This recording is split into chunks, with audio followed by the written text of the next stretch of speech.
Nokia's at it again, and it's placing big bets on the Lumia 920 as an exclusive on AT&T for just $99 with a new 2-year contract.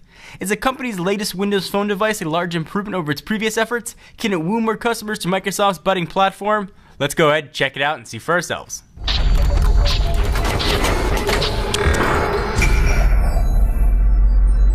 The Lumia 920 no doubt packs a bit of heft at 185 grams and a thickness of 10.7 millimeters, but it's a far cry from the complaints several pundits have already issued.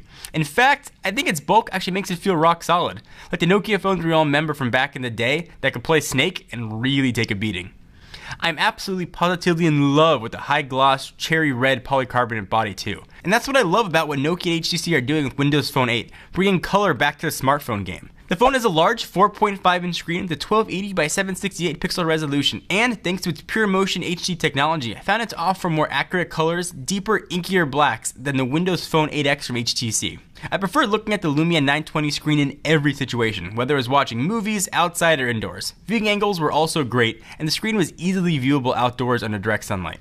The Lumia 920 also features wireless charging for its 2000 mAh battery, which I'll talk about a bit later. It's got a dual-core Qualcomm Snapdragon S4 processor, support for AT&T's 4G LTE network, rocking 1GB of RAM, 32GB of storage, twice that of what the 8X offers, Bluetooth 3.0, NFC, and all kinds of other goodness. What you're not going to find though is Beats Audio, which I really liked on the Windows Phone 8X, but I prefer the industrial design, the display, and Nokia software bundles over the Windows Phone 8X so far. Speaking of software, let's go ahead and dive right into that. We talked about Windows Phone 8 a great deal in our HTC 8X review, since it was the first smartphone that we'd reviewed running the new operating system. So we'll spare you the basics about NFC support, sizable start screen tiles, and other features. Instead, I'll talk about what Nokia has included that makes the Lumia 920 stand out against other devices. If you want to see the 8X review though, we'll have a link down below. First, the Finnish phone maker included its own Drive, Maps, Music, and City Viewfinder on the Lumia 920. All add value and are completely free with the phone. Drive works really well for turn-by-turn voice-guided navigation. For example, you can even save maps for offline use when a cell signal is just not available. Nokia Music is a surprisingly pretty solid store for shopping for songs, even for finding out about local concerts in your area. City View is a really cool augmented reality application in concept, but it's not really that useful yet. It works, don't get me wrong. It correctly showed me all the nearby coffee shops, but you don't want to just go stumbling down the street using it as a viewfinder. I'm not sure how much it can be improved though. It's just not that useful seeing a bunch of floating icons on the screen when I can easily use maps and find a point of interest much quicker. The application selection for Windows Phone 8 is still a major weak point, especially against iOS and Android. Microsoft could take the stage and show off live tiles all at once, but if you can't do anything with Windows Phone, it becomes a pretty boring experience. The great apps just aren't there yet, folks, but Microsoft has promised 45 to 50 of the top apps from other app stores. Unfortunately, it's still playing a huge game of catch-up, especially considering Pandora, which has already been available on other mobile platforms forever, is a highlight on that list.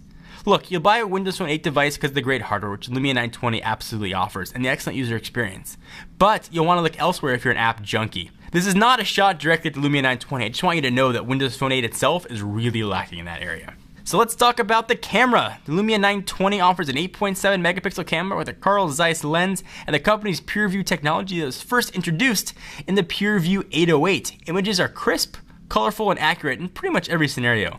The low light performance is like magic, but it didn't always produce awesome results. I held the phone several times in super dim conditions where most phones wouldn't take a great shot, and I snapped a photo.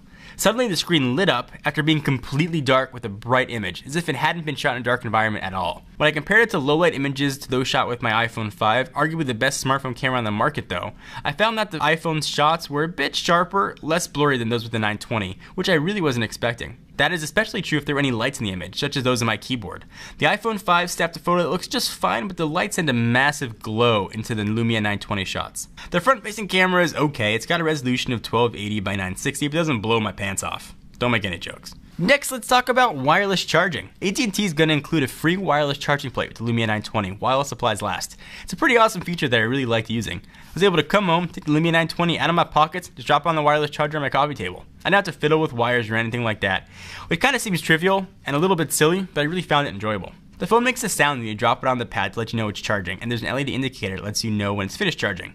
From what I could distinguish, it doesn't take longer to charge Lumia 920 on the pad than it does plugging it in directly. It seems it just takes a few hours to get a full charge. Charging plates will be available in all the colors of the Lumia, including black, cyan, red, white, and yellow. There's also a Nokia wireless charging pillow by Fatboy. We didn't have a chance to test that guy out. Probably because he ate it. Alright, next let's talk about battery life, data, and call quality. Lumia 920 packs a 2000 mAh battery that's rated for up to 9 hours of talk time over 3G. I was able to easily get through a full day without having to drop it on the wireless charging pad once, and that's become my benchmark for most smartphones these days. Several times I woke up with it next to me with a full charge, but I mostly kept it on its charging pad since it was just easy to cruise by, toss it out of my pocket, and walk out the door. Data speeds were really solid on AT&T's 4G LTE network, and I was able to download full albums on the Xbox Music Store in just a few minutes while I was walking to the coffee shop. Obviously though, it's going to depend on your location. I used the Lumia 920 as my primary phone for a few days and didn't experience really any drop calls. Everything sounded perfectly clear, speaker was adequate, especially during a Techno Buffalo conference call. Everybody could hear me yelling at him clearly. So what's the verdict on the Lumia 920? I'm really going to miss it when I have to send it back. To me, Nokia really has hit the nail on the head with the style of software and hardware. The cherry red color really made it stand out on my memory against any other phone I've tested recently, and it's leaps and bounds ahead of the Lumia 900. It's so excellent that all the complaints about the heft have me baffled, but I suppose there's always something to call out in a smartphone. Windows Phone 8 does need work. It still doesn't have as many applications as Android and iOS, but that's okay. It's a fledgling platform, just needs time to grow. And frankly, I'm judging the Lumia 920 for what it is. A Windows Phone 8 built on great hardware. The camera's wonderful, even if the close-up shots make it look a bit blurry. Still prefer my iPhone 5 for most camera situations.